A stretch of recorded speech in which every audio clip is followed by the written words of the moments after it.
जय हिंद। आज विडियो में चक्रवृद्धि व्याज एक दाखलो कई रीते सोल्व थाय आ जोवाना छे। तो दाखलो छे के अमुक रकम वार्षिक 10% व्याजे 2 वर्ष माटे मुकता मळता चक्रवृद्धि व्याज अने सादा व्याजनो तफावत 631 रुपया छे।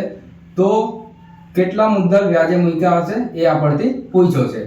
तो 10% नो 2 वर्ष आम डायरेक्ट तमने आववुं जोईए के चक्रवृद्धि व्याज केटलो थाय छे। तो 10 અને આ 10 અને આ 1 અને આ 1 એટલે કે 10% 10% આ થઈ ગયું સાદા વ્યાજ અને આ આખાને લઈ લઈએ તો થઈ જાય ચક્રવૃદ્ધિ વ્યાજ। તો ચક્રવૃદ્ધિ વ્યાજ અને સાદા વ્યાજનો તફાવત એને કહેવાય। એટલે કે 1% ની વેલ્યુ આપણને આપી છે 631, મુદ્દલ કેટલો હોય 100% હોય। તો 631 ને કેટલાથી ગુણવાનો 100 થી ગુણી દેવાનો એટલે કે આપણું મુદ્દલ કેટલું આવશે 631 અને 00 બસ। આ હતો આ ક્વેશ્ચન। એકદમ સિમ્પલ અને સરળ રીતે ક્વેશ્ચનોને સોલ્વ કરવાની રીત શીખવા માટે અમારી ચેનલ સાથે જોડાયેલા રહો। આભાર।